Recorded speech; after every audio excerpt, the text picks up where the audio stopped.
यानी अपने फिजिक्स के कुछ ऐसे बेसिक फंडामेंटल्स को डिकोड करने वाले हैं जो प्रतियोगी परीक्षाओं के लिए तो जरूरी हैं ही, बल्कि विज्ञान की असली समझ के लिए भी एकदम नींव का काम करते हैं। आज का हमारा टॉपिक है गति यानी मोशन, और इसके दो सबसे बड़े सुपरस्टार्स, दूरी और विस्थापन। हमने ये शब्द हजारों बार सुने हैं, राइट? लेकिन आज हम इन्हें इतने प्रैक्टिकल तरीके से समझेंगे कि ये कॉन्सेप्ट्स हमेशा के लिए आपके दिमाग में छप जाएंगे। तो चलिए सीधा इसमें गोता लगाते हैं। जरा इस हाईवे पर दौड़ती हुई बस को इमेजिन कीजिए। शानदार नज़ारे हैं और बस आगे बढ़ रही है।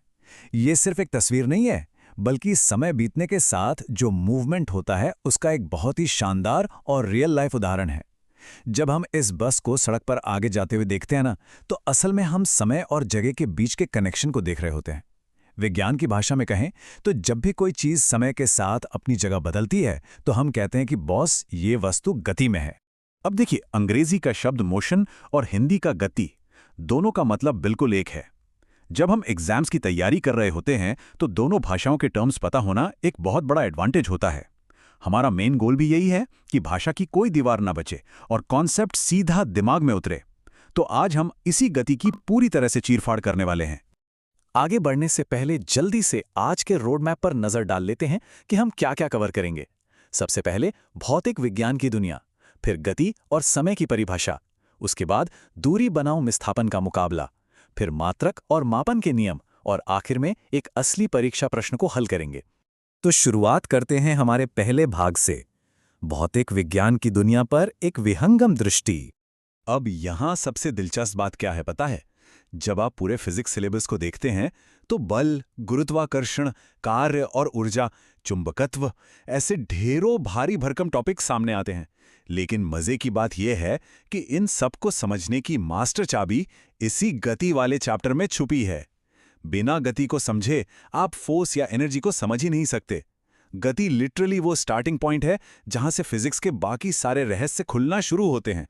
अब आते हैं दूसरे भाग पर, गति और समय को असल में परिभाषित कैसे किया जाए।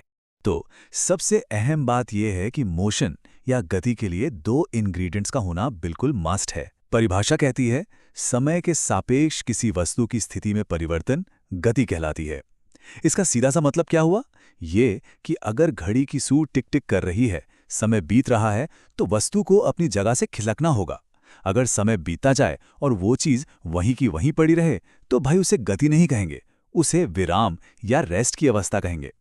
समय का बीतना और वस्तु का अपनी जगह बदलना, ये दोनों गति के लिए एकदम सुपर इंपॉर्टेंट है। चलिए आगे बढ़ते हैं तीसरे भाग पर, जहां हम दूरी और विस्थापन के बीच का असली अंतर समझेंगे। अक्सर लोग इन्हें एक ही समझ लेते हैं, पर ऐसा है नहीं। शुरुआत करते हैं दूरी यानी डिस्टेंस से। सरल शब्दों में कहें तो किसी चलती हुई वस्तु द्वारा तय किए गए कुल पथ की लंबाई ही दूरी है।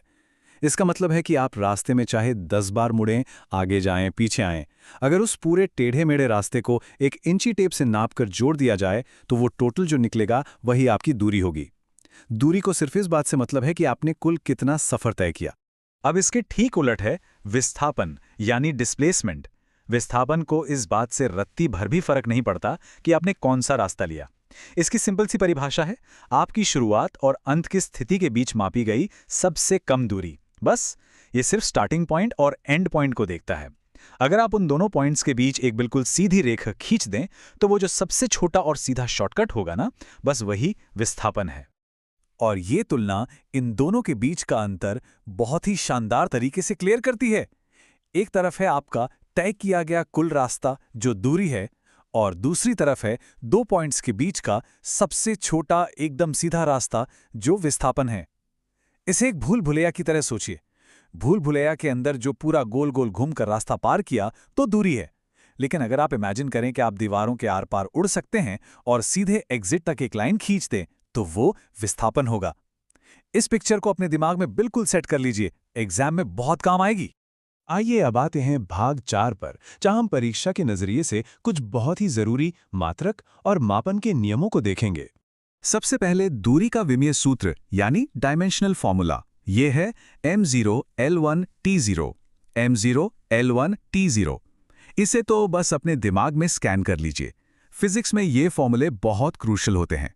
यहाँ m मास या द्रव्यमान के लिए है जो 0 है, क्योंकि दूरी का वजन से क्या लेना देना। L लंबाई के लिए है जो 1 है, क्योंकि दूरी आखिर है तो एक लंबाई ही ना, और T समय के लिए है जो यहाँ 0 है। एग्जाम्स में ये सीधे सीधे एक नंबर के लिए पूछ लिए जाते हैं। दूरी से जुड़े कुछ और बहुत ही कड़क नियम हैं जो सीधे एमसीक्यूज में आते हैं। जरा ध्यान दीजिएगा। हमारी बाइक या कार के डैशबोर्ड पर जो मीटर नंबर दिखाता है ना, वो ओडोमीटर होता है और वो हमेशा दूरी मापता है, विस्थापन नहीं। दूरी मापने की ऐसा यूनिट मीटर है और सीजीएस सिस्टम में इसे सेंटीमीटर में नापते हैं। और हाँ, एक और बहुत ही खास नियम, दूरी कभी भी ऋणात्मक यानी नेगेटिव नहीं हो सकती। नो वे। अगर कोई वस्तु अपनी जगह से जरा भी हिली है तो दूरी हमेशा धनात्मक यानी पॉजिटिव ही होगी। अब यहाँ आपके जहन में एक सवाल आ सकता है कि क्या कभी ऐसा हो सकता है कि दूरी और विस्थापन दोनों बिल्कुल बराबर हो जाएं? तो इसका जवाब है बिल्कुल। जब कोई वस्तु एक सरल रेखा में यानी बिल्कुल सीधी लाइन में चलती है और पलटकर वापस नहीं मुड़ती, तो उस खास सिचुएशन में तय की गई दूरी और विस्थापन की वैल्यू एकदम सेम होती है। ये फिजिक्स का एक बहुत ही शानदार नियम है और अक्सर एग्जाम्स में हमें कंफ्यूज करने के लिए यही सवाल घुमाकर पूछा जाता है। चलिए अब देखते हैं कि ये सब थ्योरी असल में कैसे काम आती है। भाग 5 परीक्षा का प्रश्न हल करते हैं। ये देखिए, रेलवे की ALP परीक्षा का 27 नवंबर 2024 की पहली शिफ्ट का एक असली सवाल आपके सामने है। सवाल है, निम्नलिखित में से कौन सी भौतिक राशि चलती हुई वस्तु द्वारा तय किए गए कुल पथ की लंबाई के बराबर है? इस सवाल में जरा कुल पथ की लंबाई वाले हिस्से पर गौर कीजिए। यही वो कीवर्ड है जिस पर हमें पूरा फोकस करना है। और इसका सही जवाब है विकल्प बी, यानी दूरी। दिशा चाहे जो भी हो, रास्ते के हर एक हिस्से को जोड़ने पर जो कुल लंबाई निकलती है उसे हमेशा दूरी ही कहते हैं। देखा आपने, अगर बेसिक कॉन्सेप्ट्स एकदम क्रिस्टल क्लियर हों तो एग्जाम में बिना किसी कंफ्यूजन के बस कुछ ही सेकंड्स में सही उत्तर पर टिक लगाया जा सकता है। तो इस एक्सप्लेनर को खत्म करने से पहले आपके लिए एक सोचने वाला सवाल छोड़कर जा रहा हूं। किसी वस्तु द्वारा तय की गई दूरी उसके विस्थापन से कम कब होती है? सोचिए जरा। चूंकि विस्थापन खुद ही सबसे छोटा रास्ता है, तो दूरी का उससे भी कम होना तो लॉजिकली इम्पॉसिबल है ना? दूरी कभी भी विस्थापन से कम हो ही नहीं सकती। ऐसे ही फिजिक्स के मजेदार और अटूट नियमों पर विचार करते रहिए। आज के इस एक्सप्लेनर से जुड़ने के लिए आपका बहुत बहुत धन्यवाद।